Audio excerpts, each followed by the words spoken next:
안녕하십니까. 2013년도 11월 9일 수업을 시작하도록 하겠습니다.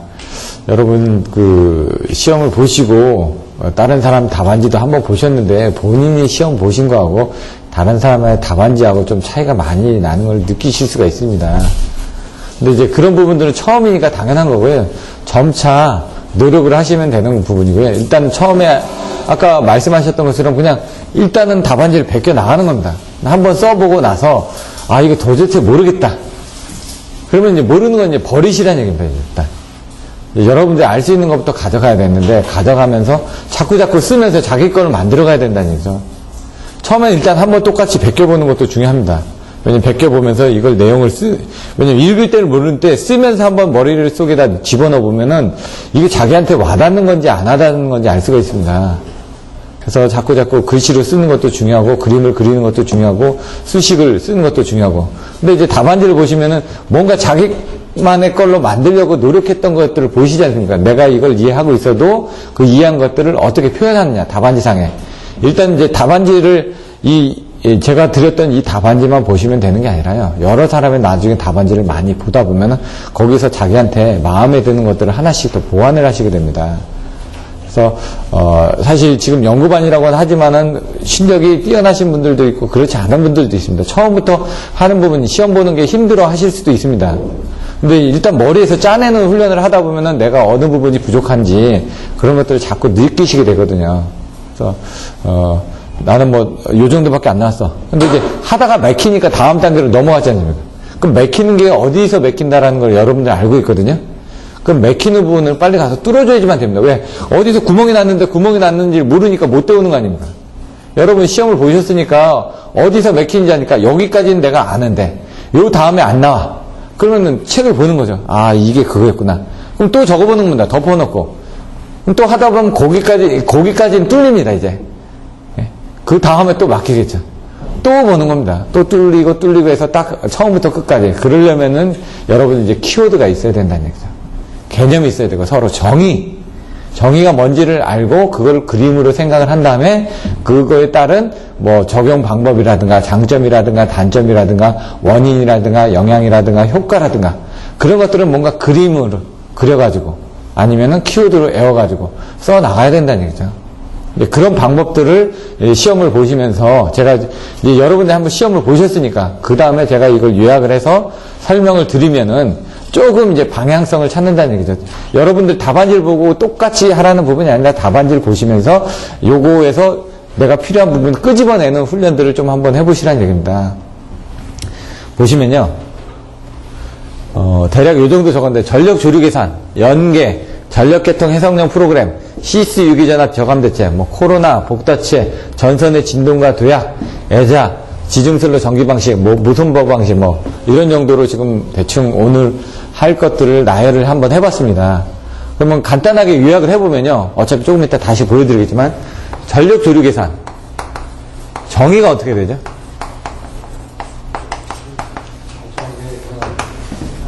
예, 그렇게. 한 줄 내지 두 줄. 근데 좀 뭔가 부족하죠. 그러니까 이제 그거를 표현을 하기 위해서 발전기에서 발생된 유효전력과 무효전력의 흐름을 계산하는 게, 여기 계산이 있으니까. 전력 조류라는 게, 조류가 뭐냐, 이거. 날아다니는 새가 아니라는 얘기죠. 유효전력과 무효전력이라는 얘기죠. 전력, 그게 조류, 방향, 왔다 갔다 하는 부분. 물이 왔다 갔다 하듯이 전기도 왔다 갔다 하는데 어디서? 발전기에서 발생된 유효전력과 무효전력의 흐름을 계산하는 거. 이렇게. 그러면 이제 계산하는 거라고 그랬으니까 발전기를 그려놓고, 한 3개 정도. 그러놓고 이렇게 한 다음에 여기서 해가지고 여기 왔다 갔다 한다. 이런 식으로 그림을 그려주셔도 되고, 전력계통의 경제 운영에서도 어떻게 했습니까?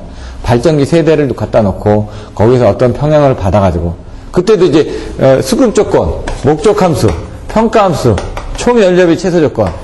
이렇게 나오는데 여기에 이런 그림 빠지나요? 옆에 다 있죠, 그림이. 일단 그걸 하려면 여기서 P1 플러스 P2 플러스는 PR이다. 는 수급 조건을 설명하려니까 어쩔 수 없이 이런 수식하고 그림이 보여줘야 된다는 얘기죠.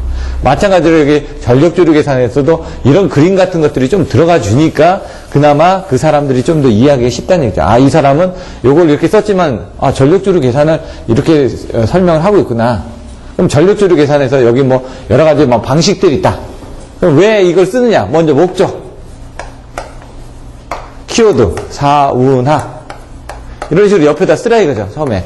답안지 옆에다 쓰는 것들은 실제로 나중에 답안지 쓰시면 안 됩니다. 하지만 내가 한 번 더, 어차피 지금은 시험이니까, 대비한 시험이니까 목적은 뭐지 하고 옆에다 키워드를 써놓게 되면 그거는 실제로 머릿속으로 해야 되는 건데 옆에다 키워드를 썼다라는 건 나는 요거로에 대해서 쓰겠다. 이 키워드가 나오는지 안 나오는지 본인이 이렇게 옆에다 한번 키워드를 쓸 수 있는 것들을 한번 써보시라는 얘기입니다.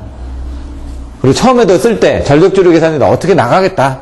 어떤 식으로 나가겠다. 서론, 본론, 결혼식으로 해가지고 이 옆에다 나는 뭐 쓰고 이런 식으로 간단하게 한번 본인이 옆에다 적어보시면은 그 문제에 대해서 좀 생각을 하고 들어가게 되기 때문에 아무래도 방향성을 설정한다는 얘기죠. 요거 쓰겠다. 그러면 정의 쓰고, 목적 쓰고, 필요한 것들 쓰고, 거기 모선의 종류 같은 걸 쓰고, 뭐 이런 식으로 쓰겠다고 해놓고, 그 다음에 여기 정의 쓰다가 안 나오면, 아, 이게 안 나오네? 여기 안 나오네? 이런 식으로. 먼저 이제 키워드입니다. 이것도 키워드죠. 어떤 방향으로 나가야 될지. 1, 2, 3, 4, 5. 5단계를 난 쓰겠다. 원인을 쓰겠다. 영향을 쓰겠다. 대책을 쓰겠다. 장점을 쓰겠다. 이렇게. 목적이 사운하. 뭐죠? 사고 예방. 제어. 운영계획 위반. 확충계획의 위반. 요 세 개는 이제 쓰시겠죠. 나중에 왜냐면 전력조류 계산의 목적에 대해서 설명하시오. 이렇게 했을 때 뭐 전력조류 계산의 정의가 어떻게 되고 목적이 어떻게 되고 그걸 하면 어떤 장점이 있는지 이런 정도로 해가지고 왜냐면 문제라는 게 얘가 전력조류 계산은 나오는데 10점짜리로 나올 수도 있고 25점짜리로 나올 수도 있습니다. 10점짜리로 나오면 10점짜리에 맞게끔 적절하게 조절을 해줘야 되는데 그러면은 전력조류를 할 때 어떻게 했냐. 아까처럼 모선의 종류, 기준 모선, 발전기 모선, 부하 모선 이렇게 나눠지죠. 그 안에서 기질량과 미질량을 갖다 쓰고 그런 것도 표로 만들어지죠. 이렇게 표로 해가지고 여기는 모선의 종류, 여기는 기질량, 여기는 미질량. 그래가지고 기준 모선은 기질량이 뭐죠? V하고 델타.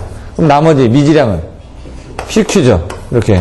그 다음에 발전기 모선은 기질량이 PV.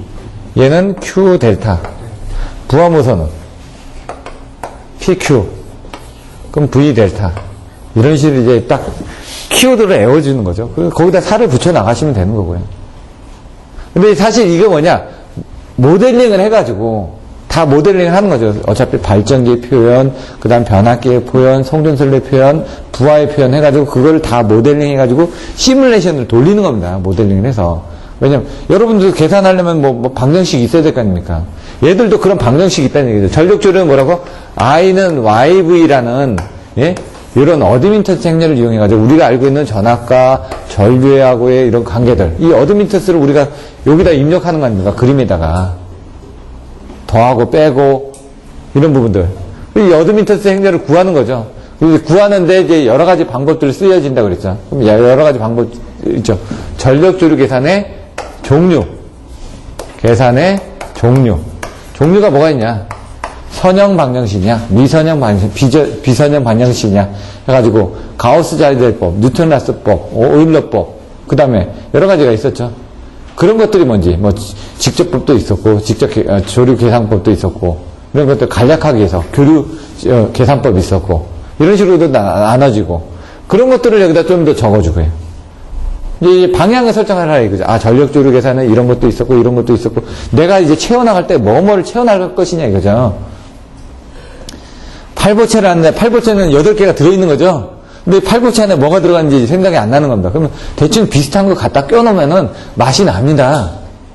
마찬가지도, 왜냐면 어느 정도 구성이 들어와야지 맛이 나는 거니까, 그게 내가 기억을 해가지고, 내가 여기는 뭐뭐 들어갔었지.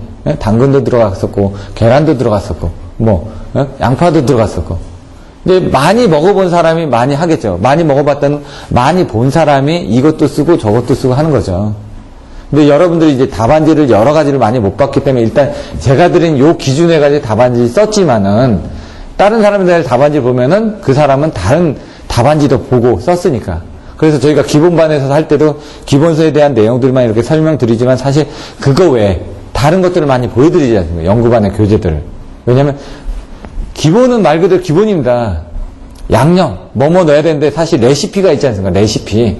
요거를 이렇게 할 때 뭐뭐 넣는 거에 따라서 맛이 틀려지듯이 여러분 나름대로의 답안지의 레시피를 여기서 다른 사람 레시피를 좀 보는 거죠. 자기만의 레시피로 딱 썼는데 그건 아닌 것 같다. 여기 뭔가 좀 빠진 것 같다라고 제가 얘기하는 거죠.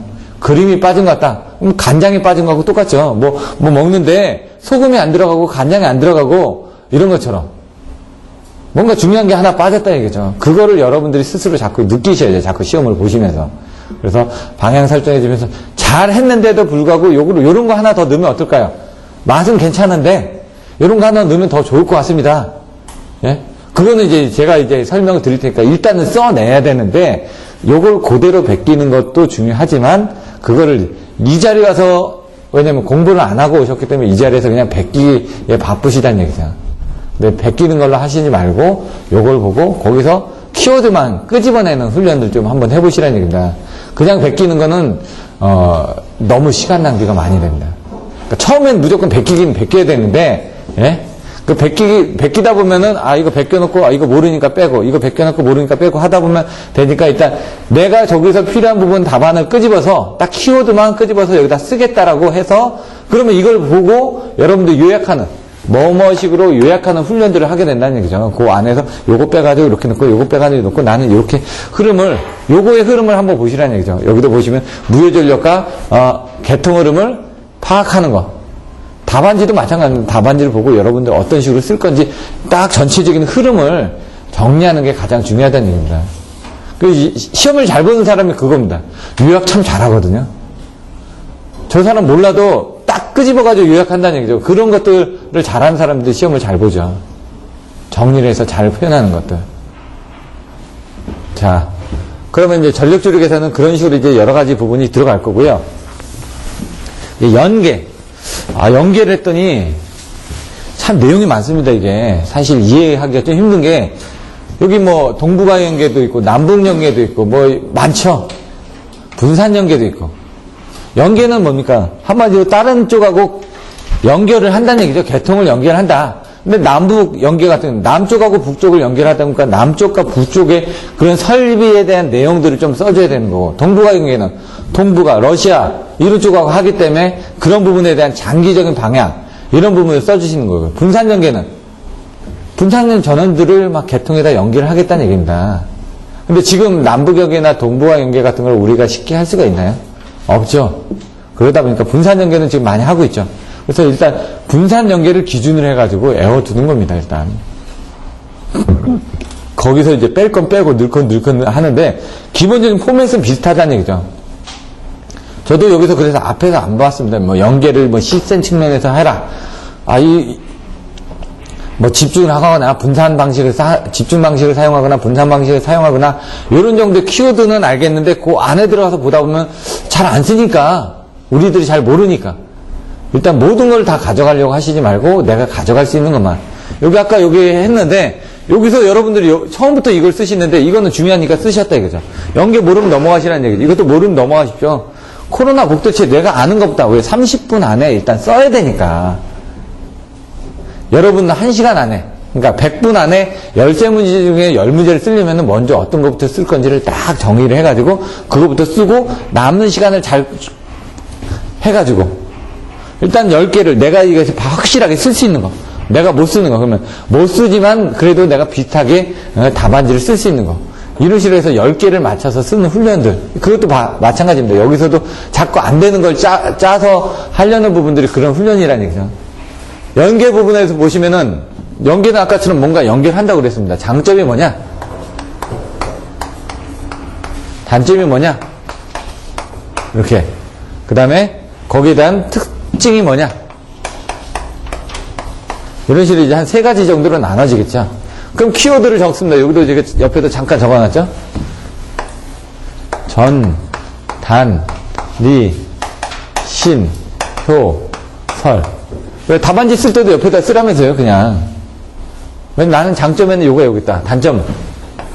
선, 조, 증, 사, 대, 용. 이거는 전, 보, 고, 도. 그 다음에 이거는 단, 상, 역, 주. 요건 어떻게 하냐. 그냥 외우는 수밖에 없고요. 전단리, 예?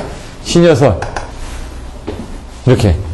선조, 증사, 대용. 뭐, 선조증, 사대용. 뭐, 이렇게 오셔도 되고, 아니면 야구선수 이름 같기도 하고, 이상하지만. 선조, 증사, 대용. 뭐 이런 식, 어느 정도 말은 되죠?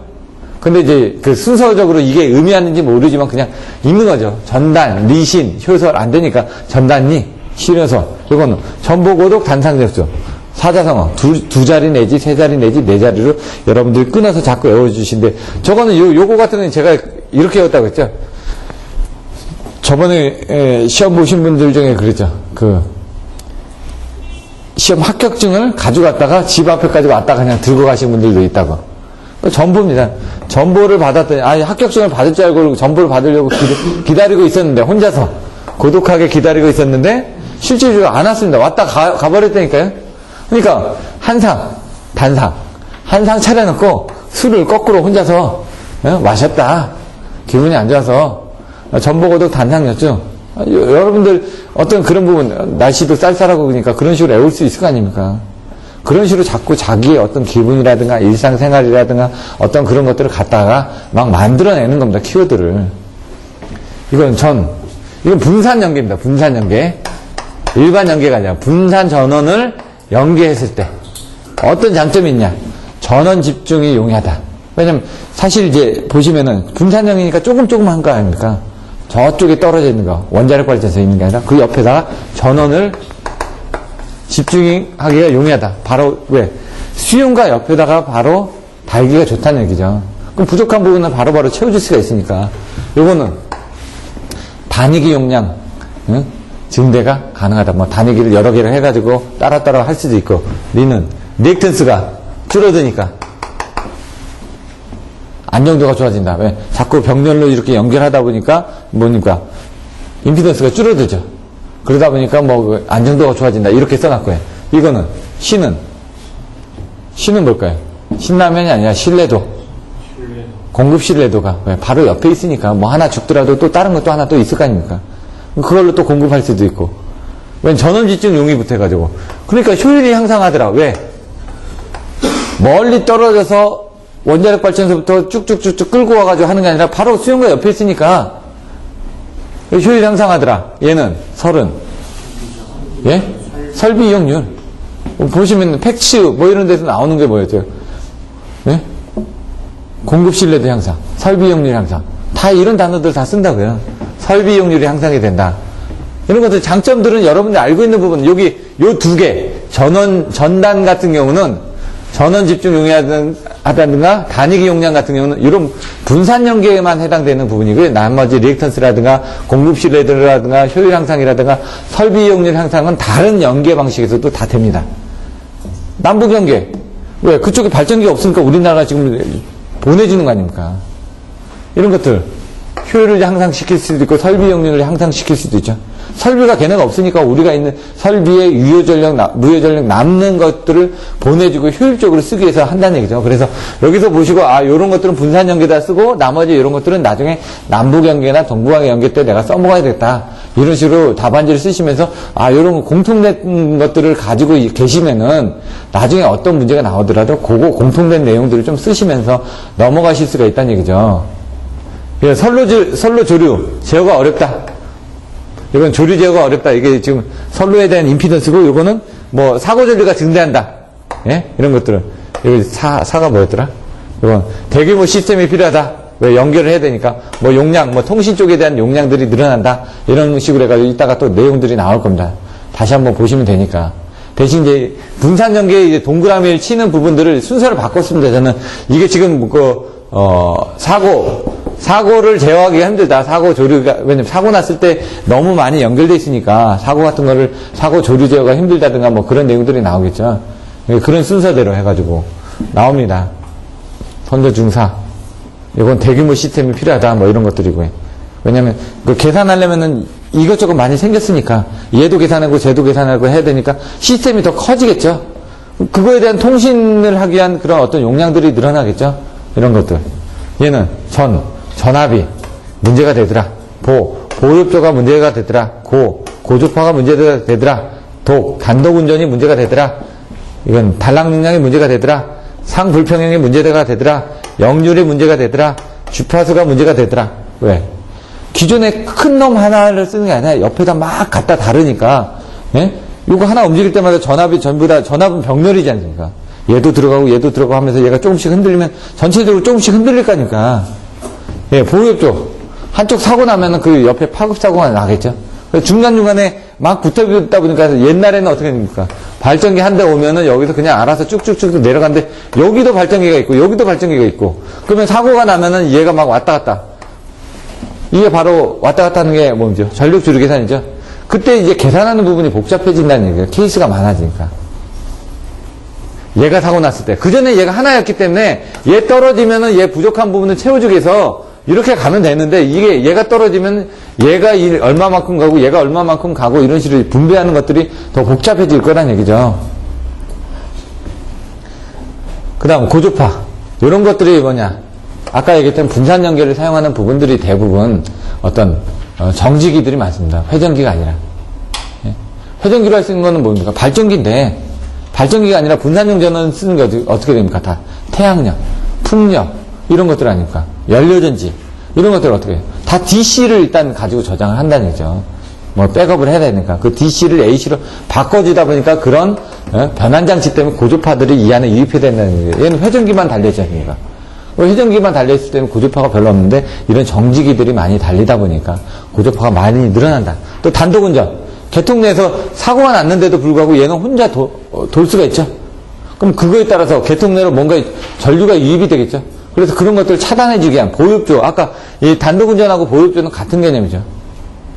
그 전에 설명드렸던 뭐 32PQ 보호흡조 쪽에서 뭐 81R 같은 이런 것들이 바로 분산전 전원에서 보호흡조를 하기 위해서 쓰고 있는 특이한 이제 보호 방식들이라는 얘기죠. 단락. 사고가 나면 여러 가지 문제가 생기겠죠. 상불평형.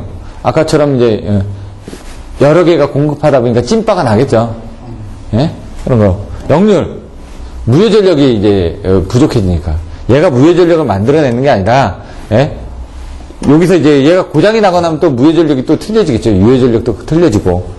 얘는 이제 무효전력을 공급하기 하는 게 아니라 유효전력이 줍니다. 그 무효전력을 공급하기 위한 여러 가지 장비들을 또 달아야 되고, 이런 부분도 있겠죠. 그러니까 하나가 사고 나면은 이 부분에 대한 것들이 연관성이 너무 많아지니까 주파수 같은 것도 주파수는 같이 움직이잖아요. 아까 전압도 병렬로 돼 있으니까 같이 움직이죠. 주파수도 변동이 생긴다는 얘기죠. 역률도 어차피 이 사이에서 변동이 생기니까 이런 식으로 연계에 대한 것들도 여러분들이 어떤 키워드를 가지고 자꾸 만들어 가셔야지만 됩니다. 그 다음 전력 계통력 해석용 프로그램. 요거는 좀 어렵습니다. 전력 계통력 해석용 프로그램은 여러분이 안 써보셨으니까. 나는 그림을 손으로 그려봤지 막 캐드 프로그램 안 써봤다. 오토캐드도 있고 오아캐드도 있고 이런 거죠. 아래 한글 써보신 분 아래 한글만 씁니다. 나머지 노트패드도 있고 워드패드도 있고 훈민정음도 있고 여러 가지 엑셀을 이용해도 되고 그 다음에 MS 워드 이용해도 되고 여러 가지 프로그램들이 있지 않습니까? 얘도 그런 프로그램입니다. 대신 하나 써보면 다른 것들은 흐름은 다 안다는 얘기죠. 왜? 원리는 똑같으니까. 타자 치는 거니까 타자 치는 방법 알고 그 다음에 표 그리는 방법 알고 그림 삽입하는 방법 알고 뭐 이런 형태로 워드 작업을 하지 않습니까? 한번 해보고 나면 얘 이렇게 집어넣고 그 다음에 얘 집어넣고 단지 도구만 틀릴 뿐이죠. 전력계통 해석용 프로그램들은 뭐가 있냐? 여러 가지가 있는데 국내에서 많이 쓰는 거. 근데 여기서는 이제 이게 이제 90 몇 년도에 만들어졌던 부분인데 컴퓨터를 이용해서 이제 계산을 하다 보니까 그 컴퓨터로 계산되는 소프트웨어가 뭐가 있냐 이거죠. 첫 번째 한전에서 많이 쓰고 있는 것들 PSS/라는 옛날에 PTI사에서 개발을 했었는데 이게 지멘스로 넘어갔습니다. 지멘스로 팔렸거든요. 거기에서 그거를 국내 딜을 하시는 분이 있습니다. 한 분이서 예. JJH라는 박사님이 하고 계시는데 예. 요것만 하시는 게 아니라 다른 것들도 하고 계십니다. 이렇게. 그래서 이런 것들은 보통 부스가 큽니다. 뭐 10,000부스, 뭐 50,000부스 막 이렇다는 거죠. 한전이 계통이 많으니까. 여러분들이 쓰고 계시는 건 뭐냐? 500부스, 1000부스. 네? 뭐 많아야 2000부스 내에서 됩니다. 왜? 여러분 민수 수용 가서 하는 것들은 부스 해봤자 부스가 이제 어떤 한 지점이 있거든요. 모선입니다. 모선. 뭐 PAC 같은 경우는 뭐 어떤 갑자기 생각나네요. PAC 같은 경우는 그 뭐죠? 포인트를 뭐라 그러다? 예? 아이오 말고 갑자기 생각이 안 나네. 이 부스라는 개념을 안 쓰고 걔네들은 다른 용어라고 써가지고 맷 저기가 지원이 되고 이런 부분들인데 여기는 부스니까 말 그대로 이 부스입니다. 부스에 달려있는 요것도 부스입니다. 발전기도 변압기도 부스입니다. 하나 요 사이에 이제 뭐 모선과 부스하고 이제 브랜치의 개념으로 나오죠. 브랜치 얘가 이제 사실 브랜치가 되고 노드하고 브랜치로 됩니다. 나중에 노드는 점입니다. 어떤 점과 점 사이에 뭐 임피던스가 있을 거 아닙니까? 여기 이제 브랜치가 되고 노드는 이게 되는 거죠. 맨노드. 근데 사실상 요거를 찍고 나서 연결을 해줘야 되는 게 있고 요거 없이 그냥 이 브랜치끼리만 연결해도 도는 게 있고 그려진데 대부분은 어떤 지점을 뭔가 잡아놓고요. 그 지점에다 이렇게 연결해줘야지만 됩니다. 그래야지 나중에 요 지점에서 또 뭔가 이렇게 연결되기가 좋겠죠. 그 노드에서 연결할 때. 어느 지점으로 가라. 몇 동으로 집합해라. 이렇게 해야 되는데 어디로 가라 그러면 좀 힘들어지듯이 어떤 포인트를 딱 지정해놓고 나서 연결을 해서 하는데 어떤 프로그램들은 이거 없이도 그냥 진행이 됩니다. 그러면서 이제 쓰고 있는 것들이 한전에서 가장 많이 쓰고 있으니까 이런 것들도 있다. 그다음 민수에서 쓰고 있는 것들. 이제 설계회사에서 많이 쓰고 있는 것들은 SKM사에서 나오는 파워툴즈라는 그런 소프트웨어들을 많이 사용합니다. 가격이 싸고 그 담당은 옛날 모던 하이테크에서 판매를 했는데 지금 구로 디지털 단지에 있다가 강남 쪽으로 지금 회사를 옮긴 걸로 알고 있습니다. 옛날에 심석 씨가 담당했는데 지금 이춘원 과장이 담당인가 그럴 거고요. 그 다음에 이태 요거는 서울 데이터 시스템의 유효석 부장이 담당일 겁니다.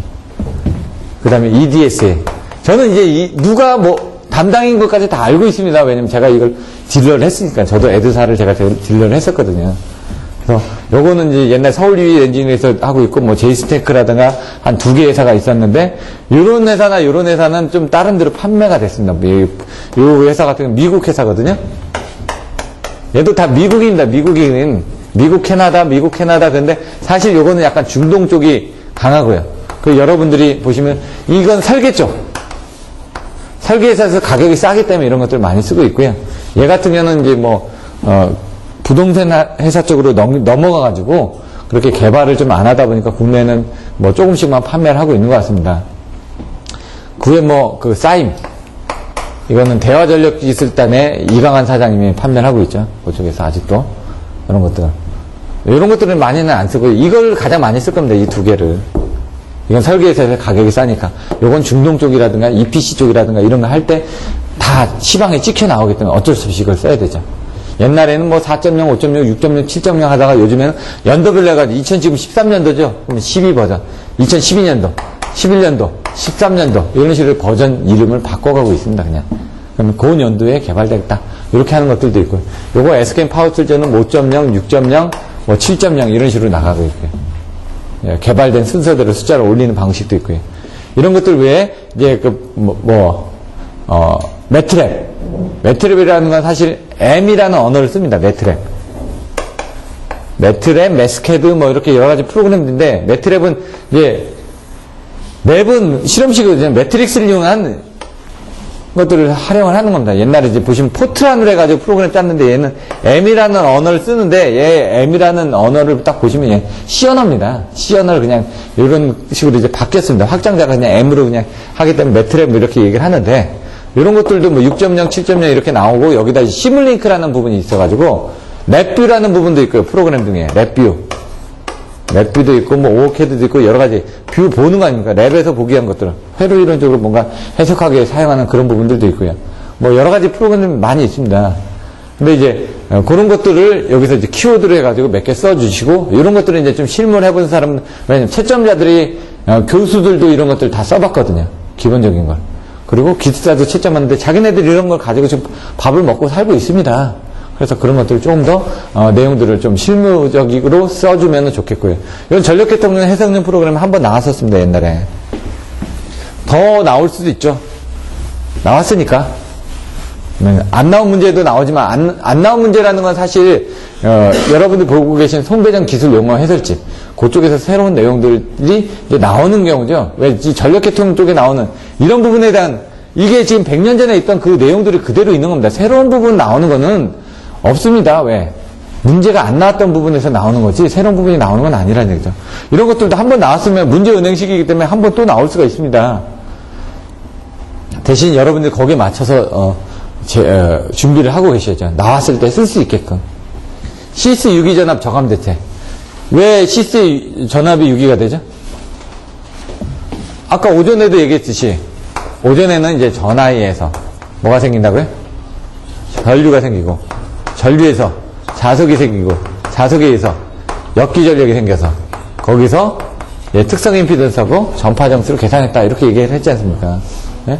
이런 것들도 아침에 얘기한 겁니다. 지금 바로 흐름을 이렇게 기억해 주시면 되는데 시스 유기전압 같은 경우도 사실 중성점 접지 방식에서 나오죠. 6장에서 중성점 접지하지 않았을 때 나오는 게 잔류전압입니다. 잔류전압이라는 게 중성점을 접지하지 않았으니까 이 정전 용량의 불균형 때문에 여기에 뭔가 전압이 걸리죠. 그걸 해결하는 방법은 접지를 하거나 아니면 이걸 연가를 하는 거죠. 이렇게 해가지고 연가를 이렇게 해라. 왜? 정전 용량이 불균형하니까 이렇게 나왔던 거고. 시스 유기전압은 도체를 이렇게 그림을 그리지 않는 거예요. 여기 그려놓고 여기 그려놓고 또 여기 그려놓고 얘는 도체다. 도체에서 발생하는 저항선. 여기는 뭐죠? 유전체. 유전체에서 발생하는 유전체. 이건 절연체라고 하고 여기는 시스. 이 시스선이 발생한다. 왜? 도체에 전류가 흐르면 아까처럼 자기장이 생기지 않습니까? 자기장에 의해서 이쪽에 유도가 되죠. 시스에. 유도가 되면서 여기서 뭔가 전류가 흐르겠죠. 전류가 흐르면서 여기 전압이 뜨는 겁니다. 그러면 전압이 뜨는 건 어떻게 없앱니까? 아까 중성점 잔류전압에서 전압이 뜬다면서요. 어떻게 없앴다고요? 연가를 하거나 접지를 하거나. 근데 얘는 이 케이블이 하나니까 뭐 연가를 했다고 하더라도 중요한 거는 여기를 접지를 하는 겁니다. 그러면 시스 유기전압 저감 대책은 접지입니다. 그럼 접지를 어떻게 할 거냐? 방향은 여기도 접지를 하나 했죠. 그러면 이제 유기전압을 없애기 위해서 접지를 하는데 접지를 어떻게 하느냐에 따라서 나와진다는 얘기죠. 그래서 처음에 있는 게 여러분들 뭐 완, 펀, 크 이렇게 외우신 분들도 있습니다.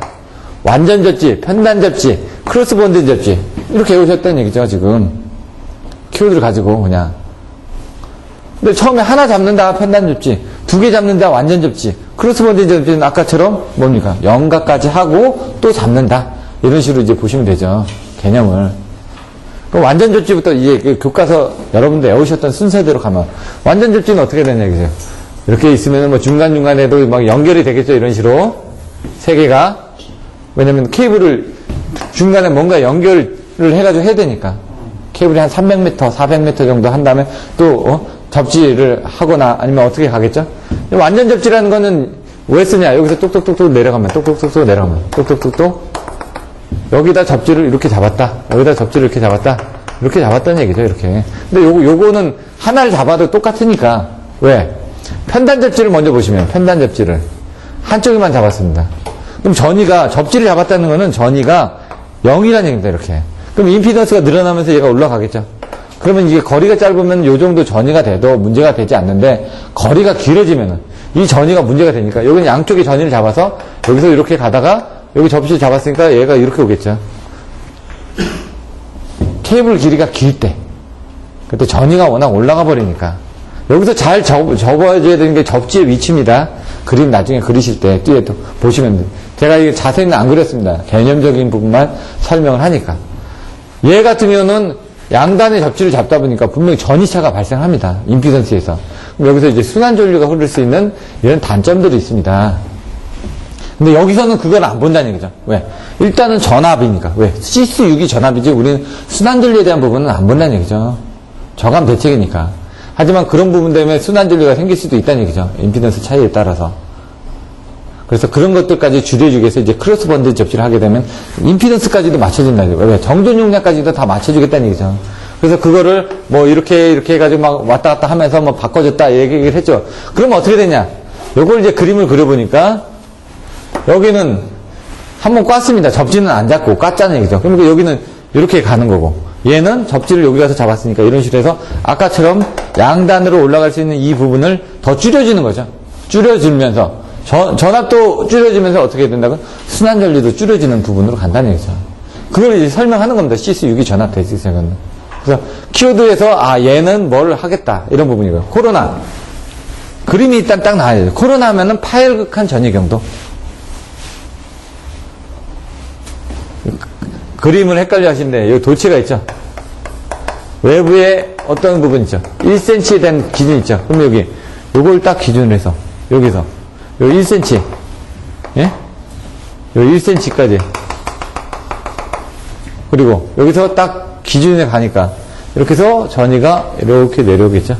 거리가 멀어질수록 여기가 힘이 세니까 도체에서 힘이 세니까 여기부터 전이가 걸리면서 거리가 멀어지면서 전이가 떨어질 텐데 여기하고 여기에 걸리는 요 1cm당에 여기 어떤 전이 차가 생길 거 아닙니까? 그 전이 차가 센티미터당 몇 킬로볼트 이상이 되면 공기 중에 절연이 파괴돼가지고 여기서 엷은 빛이나 소리를 내면서 방전하는 형상이 그 코로나라고 그랬죠. 이게 뭐냐? 이게 파열극한 전이경도죠.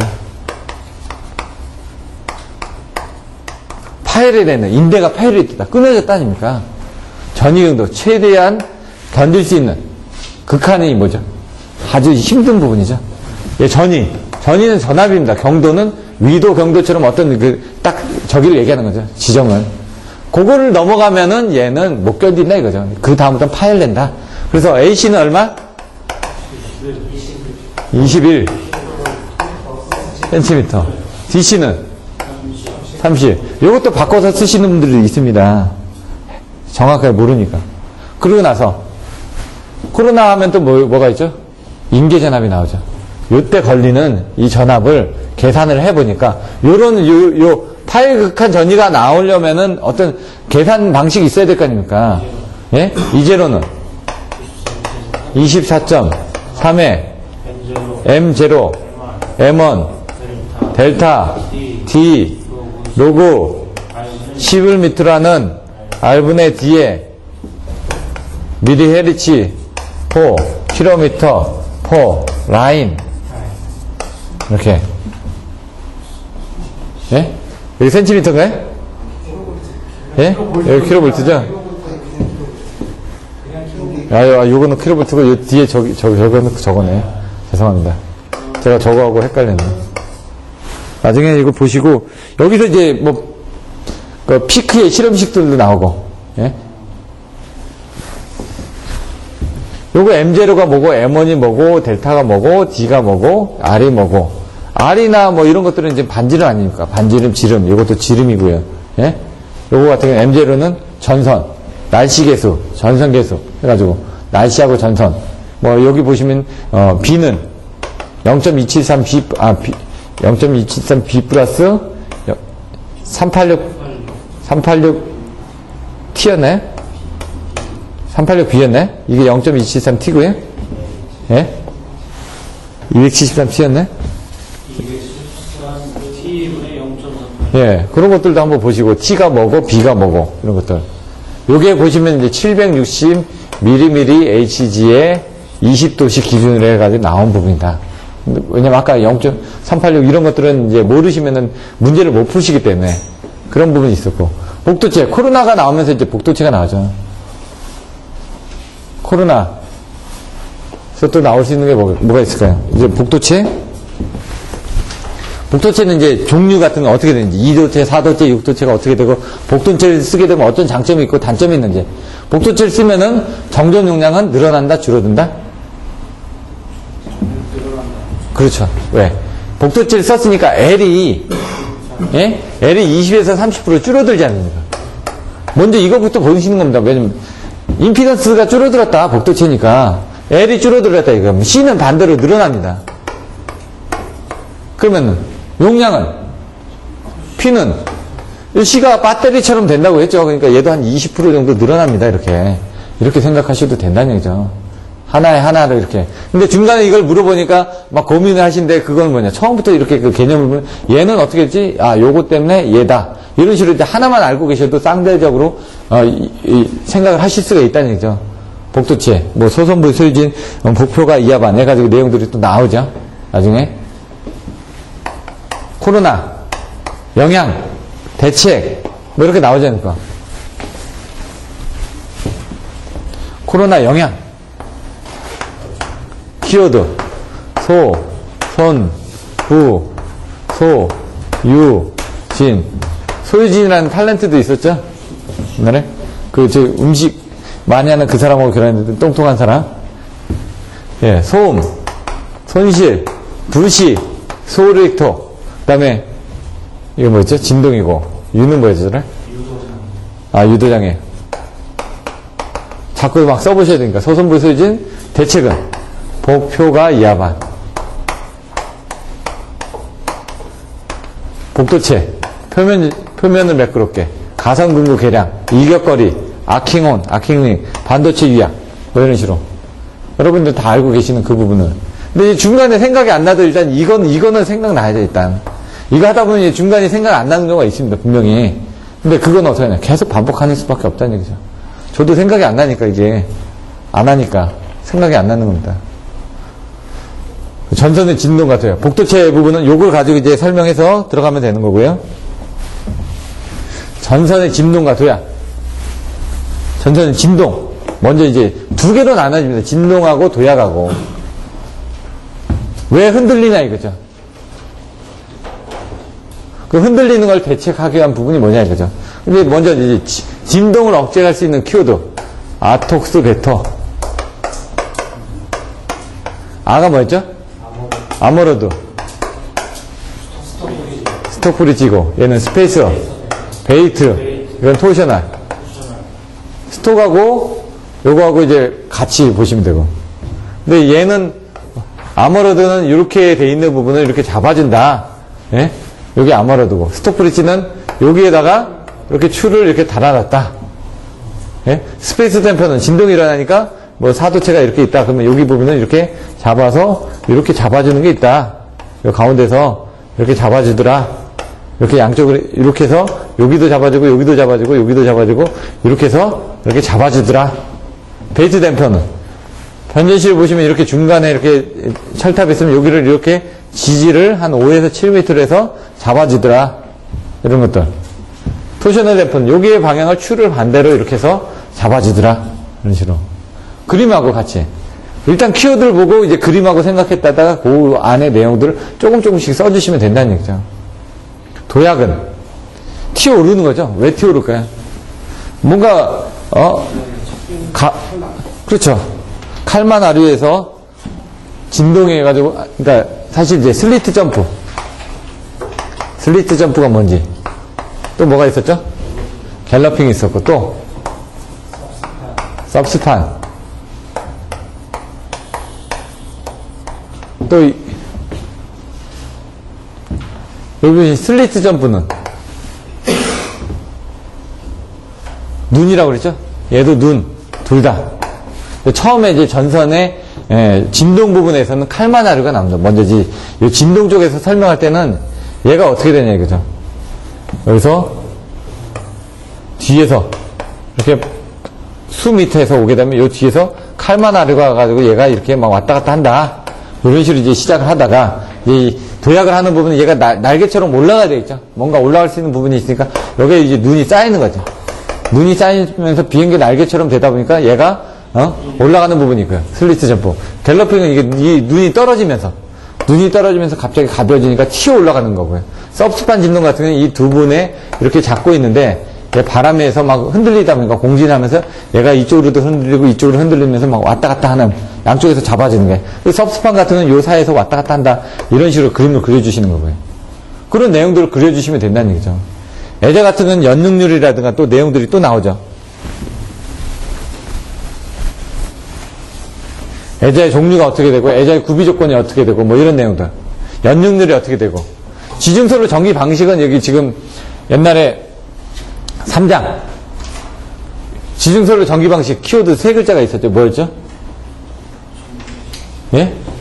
전기 방식입니다. 부식을 방지하기 위한 방식. 이거는. 여러분들 전기 방식 하면은 뭐냐면 수환마, 뭐 이런 식으로 해가지고 뭐, 수지상, 환상식, 뭐 만상식, 이런 그 부분을 생각할 수 있는데, 얘는 방식이죠. 유, 외, 배. 유전양육법, 외부전원법, 배류법. 배류 외에는 뭐가 있었죠? 세 가지가? 직접, 선택, 강제배류법, 직선강. 이런 식으로. 자꾸, 직접 배류법, 선택 배류법, 강제 배류법. 예? 모선보호 방식. 이 모선보호 방식에서 모선의 종류. 종류가 어떻게 되죠? 모선의 종류. 첫 번째, 단모선. 그 다음에, 복모선. 복모선 안에 이제 이중모선, 2부 스타일, 4부 스타일. 이런 식으로 나간다고 말씀드렸죠. 그리고 또 가장 중요한 1과 2분의 12의 모선. 2분의 3. 그럼 차단 방식은? 모선 보호 방식은 어떻게 되죠?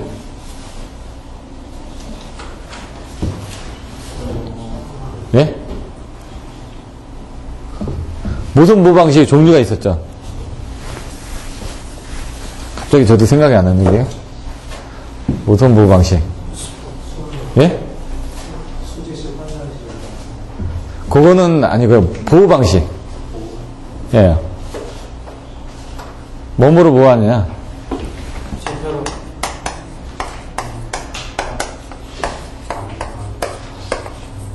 키워드가 생각나야지. 전압 차동 방식, 전류 차동 방식, 방향 비교 방식, 위상 비교 방식, 환상 모선 방식, 차폐 모선 방식. 모선을 어떤 식으로 보호하냐? 전압을 이용해서, 차동을 이용해서 보호하겠다. 전류를 보호하겠다. 방향성을 비교를 하겠다. 위상, 여기 두 개인데 이거 하나이겠다. 환상, 차폐 모선 같은 모선에 차폐선을 해가지고 여기다가 접지선에 뭔가 흐르게 되면 동작시키겠다. 이런 식으로. 모선 자체를. 이런 것들도 생각나셔야 돼요. 감전, 이런 것들은 뭐, 큰 부분이 아니니까요. 이런 식으로 되어 있습니다. 지금 보시면은 개념입니다. 개념인데 이 개념을 자꾸 반복해서 하셔야 되거든요. 그래서 지금 보시면은 잠깐 쉬었다가 이제 전력조류 계산부터 해가지고 다시 책을 보실 건데 지금 설명드렸던 내용들을 다시 한번 좀 키워드를 가지고 설명드릴 테니까 그때 한번 다시 보시고 잘 이해가 안 되시면 다시 한번 암기를 한번 해보시면 될 것 같습니다. 잠깐 쉬도록 하겠습니다.